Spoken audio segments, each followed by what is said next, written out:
السلام عليكم ورحمة الله وبركاته. ازيكم يا اخواتي يا حبايبي يا اولى اعدادي؟ ان شاء الله باذن الله نحل مع بعض النهارده اختبارات تراكميه على شهر اكتوبر. 3 اختبارات يا باشمهندس مهمين جدا جدا. قبل ما نبدا بقى تنساش تضغط لايك وتشترك في القناه يا باشمهندس وتشير الفيديو مع كل اصحابك اللي تعرفهم علشان دي مراجعه قويه جدا. يلا بينا نبدا. بسم الله الرحمن الرحيم. بيقول لك يا باشمهندس اذا كانت اكس بسالب 2 جوه القيمه المطلقه، كلام حلو، وواي بسالب 3، فان اكس في واي. اول حاجه اكس جوه القيمه المطلقه يعني هتطلع بره ب 2 وواي بسالب 3. طيب بيقول لك كده 2 في سالب 3 هتساوي سالب 6. ليه؟ سالب في موجب بسالب 2 في 3 ب 6. بيقول لك اي مما يلي حدان جبريان متشابهان. يعني ايه حدان جبريان متشابهان؟ يعني نفس المتغير وعدد الارقام مختلفه. الاجابه رقم ج. ليه؟ هنا واي وهنا واي، هنا سالب 3 وهنا 2، مالكش دعوه بالارقام.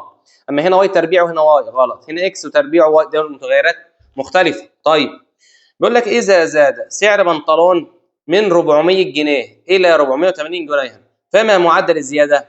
كان 400 بقى 480 يبقى زاد 80. 80 على 400 في 100 يبقى معدل الزياده 80 على 400 في 100 بس 20%. دي يا باشمهندس مراجعه مش شرح، انا بحل معاك بس بذكرك. طيب بقول لك اذا كان 3 امثال عدد هو 18، يعني 3 اكس مثلا بتساوي 18، اذا الاكس يا باشمهندس تساوي 6. طيب فان ثلث هذا العدد، العدد 6 تلته، تلت في 6 ب2 بس كده يا باشمهندس، تلت في 6 ب2. بقول لك اذا كان الطول في الرسم 8 والطول الحقيقي 320 كيلو فما مقياس الرسم؟ عندنا مقياس الرسم بيساوي الطول في الرسم على الطول في الحقيقه، يبقى 8 على 320 بس دي كيلو، لازم تحولها يا باشمهندس للسنت، هتضرب في 100,000، يبقى كده نضربه في 100,000 هتدينا 1 على 4 مليون. اجابه رقم ج. بيقول لك مثلث النسبة بين أطوال أضلاعه 4 إلى 5 إلى 6، فإذا كان محيطه 30 فما طول أصغر ضلع؟ يعني محيطه يعني مجموع أطوال أضلاعه، يبقى 5 و6 و4 كام يا باشمهندس؟ 15. اعتبر يا باشمهندس دول 15.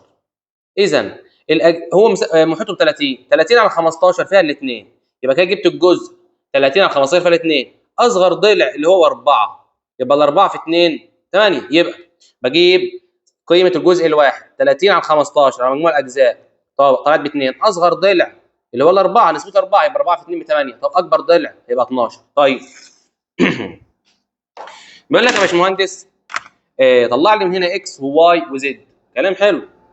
اكس هتبقى 1 و2 و4 و5، يبقى اكس هتساوي 1 و2 و4 و5، 1 و2 و4 و5. طيب الواي هتساوي 1 و3 و4 و6، 1 و3 و4 و6.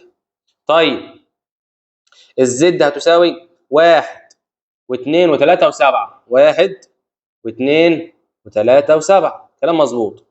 عاوز اكس تقاطع واي تقاطع زد. اكس تقاطع واي تقاطع زد يعني موجود في اكس وموجود في واي وموجود في زد. هو شاطر الواحد يبقى اكس تقاطع واي تقاطع زد يا باشمهندس هو الواحد، موجود هنا وهنا وهنا، هو فقط الواحد. طيب بقول لك عاوز اكس تقاطع زد اتحاد واي. اول حاجه يا باشمهندس بتخلص اللي هو القوس الاول، يبقى واي اتحاد زد الاول، واي اتحاد زد يعني موجود في واي وموجود في زد كلهم، واي اتحاد زد هيبقى 1 و3 و4 و6 لازم بدون تكرار، و2 و3 و7. طيب تقاطع اكس يعني تعال نكتبه اول حاجه واي اتحاد زد. واي اتحاد زد هيبقى 1 و3 و4 و6 و2 و7. ما تكررش يا باشمهندس، انا ما بكررش. طيب تقاطع اكس، ايه اللي موجود في اكس؟ عندنا اكس فيها الواحد والاثنين والاربعه والخمسه. طيب يبقى موجود هنا الواحد وموجود هنا الاربعه، يبقى التقاطع يا باشمهندس هيكون الواحد والاربعه بس كده.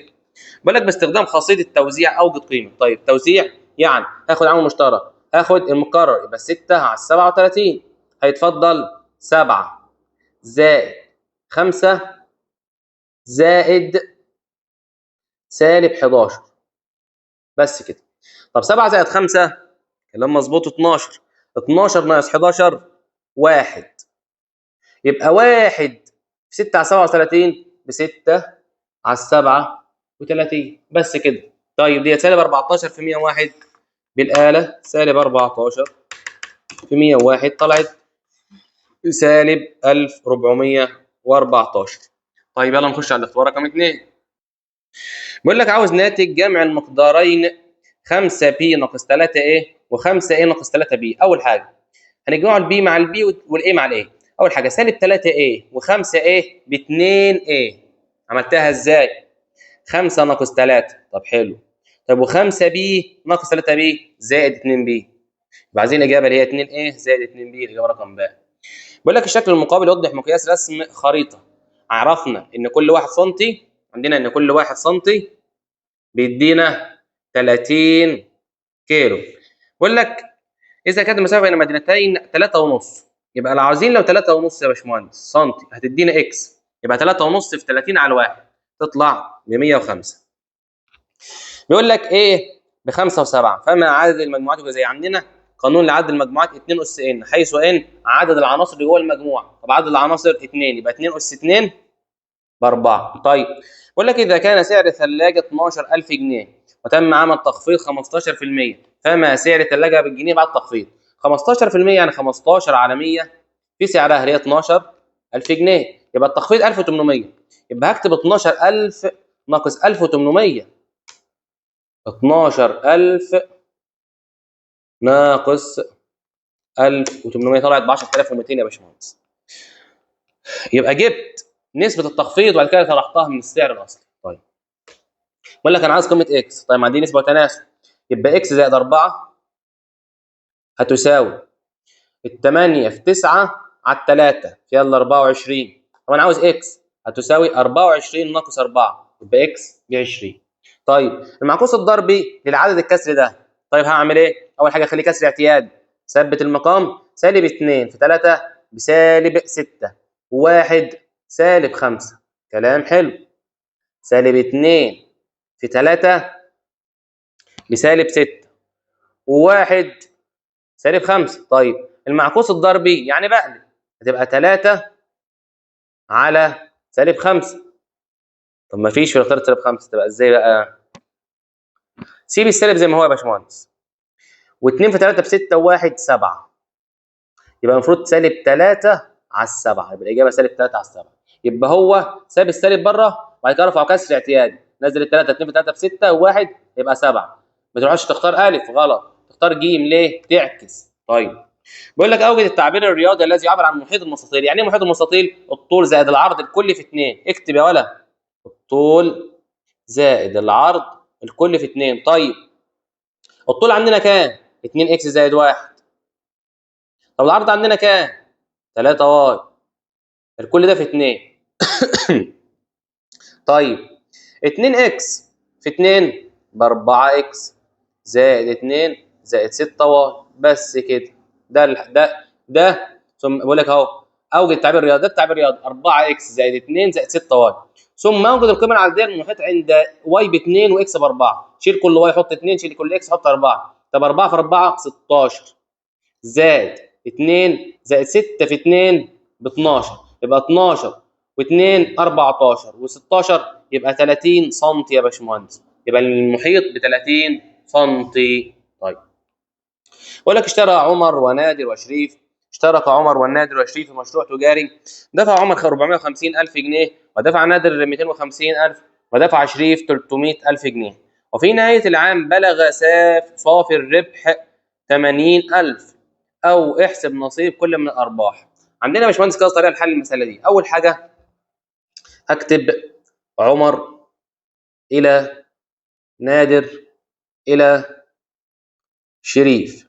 طيب عمر داخل بكام؟ اشتركوا عمر ونادر وشريف دفع عمر 450,000. طيب عاوز يا باشمهندس عامل مشترك أكبر لكل دول. شيل الأصفار حط أول حاجة هتبقى 45 إلى نادر 25 الى شريف 30. شلت 4 اصفار مع 4 اصفار مع 4 اصفار ولا اي حاجه. طيب والارباح 80,000 جنيه. طيب كلام حلو. طب ما تجمع الاجزاء يا باشمهندس. بس هجمع الاجزاء، انا لسه ما اختصرتش. لا اختصر بقى. على الخمسه فيها التسعه، على الخمسه فيها الخمسه، على الخمسه فست. طيب 6 و5 11 و9 20. يبقى قيمه الجزء الواحد 80,000 على 20 هتدينا 4000. يبقى الجزء الواحد ياخد 4000. طيب يبقى عمر 9 في 4000 بكام؟ 36,000. يبقى عمر هياخد 36,000. طيب نادر 20,000. ليه؟ 4000 في 5. طيب شريف 6000 في 4 يعني هياخد 24,000. يبقى شريف 24,000 ونادر 20,000 وعمر 36,000 يا باشمهندس. يلا بينا نكمل. بيقول لك اذا كانت 4 في اكس ناقص 2 بيساوي 8 فما قيمه 2 اكس. كلام جميل. 4 في اكس ب 4 اكس ناقص الاثنين في 4 ب 8 هيساوي 8. طيب ودي 8 بعكس الاشاره يبقى 4 اكس هتساوي 16. 8 زائد 8. طب انا عاوز اكس. اكس هتساوي شاطر 4 يبقى 2 اكس ب 8 بس كده. ما ناتج طرح 8 اكس ناقص 7 واي من 5 اكس ناقص 7 واي؟ سؤال جميل جدا. ناتج الطرح ده من ده. يبقى ناتج الطرح بعمل ايه؟ بطرح الثاني من الاول. يبقى هطرح 5 اكس ناقص 2 واي ناقص 8 اكس زائد 7 واي. هتقول لي عملت ليه زائد يا باشمهندس؟ هقول لك عشان سالب، المفروض هنا في سالب بره القوس فدخلت هنا خلت سالب 8 وهتخلي السالب 7 موجب 7. طيب 5 اكس ناقص 3 اكس ناقص 8 اكس بسالب 3 اكس. طب كلام حلو. سالب 2 واي زائد 7 واي بموجب 5 واي. يبقى الاجابه هتكون د. ليه؟ ما الاجابه سالب 3 اكس موجب 5 واي. طيب طب نحط ال 5 واي في الاول وبعد كده 3 اكس هتفرق؟ لا والله ما هتفرق. طيب بيقول لك اذا كانت 2 ايه ب 2 و3 و5 فما عدد المجموعات الجزئيه. قلنا عدد المجموعات الجزئيه 2 اس ان حيث ان عدد العناصر اللي جوه 2 اس 3 ب 8. طيب ولكن انخفض سعر السلعه من 1000 ونص الى 1200 فما معدل التخفيض؟ معدل التخفيض 300 جنيه على 1000 ونص. يبقى 300 على 1000 ونص في 100. 300 على 1000 ونص في 100 تطلع ب 20% يا باشمهندس. هو كانت ب 1000 ونص بدل 1200 نقصنا 300 اقسمها على السعر الاصلي واضربها في 100. ولكن اذا كان الطول الحقيقي كده ومقياس الرسم كده فما طول في الرسم بالسنتي. كلام سهل. عندنا مقياس الرسم اللي هو 1 على 10,000 هتساوي الطول الحقيقي اللي هو 80 متر. 80 متر اهم حاجه الوحده على اكس. طيب طب هو عاوزها بالايه؟ بالسنتي. يبقى حول المتر لسنتي. 80 في 100 في 100. بعد كده شفت بقى الغلطه.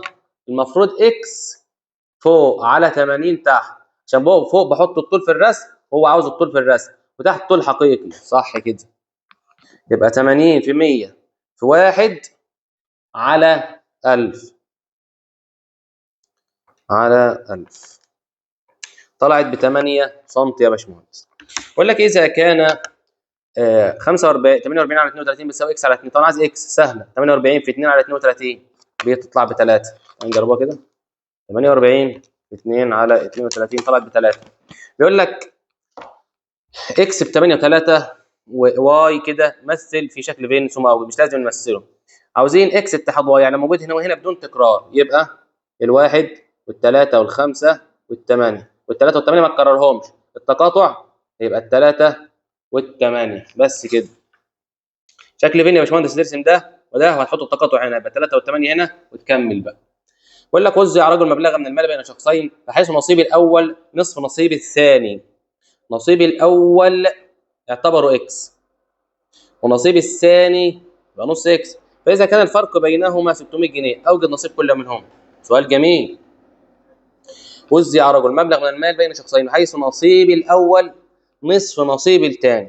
يبقى نصيب الاول اكس والثاني نص اكس. طب بقول لك فرق بينهم، يبقى ناقص نص اكس، كل دولت ب 600 جنيه. طيب اكس ناقص نص اكس بنص اكس هتساوي، شاطر، هتساوي 600.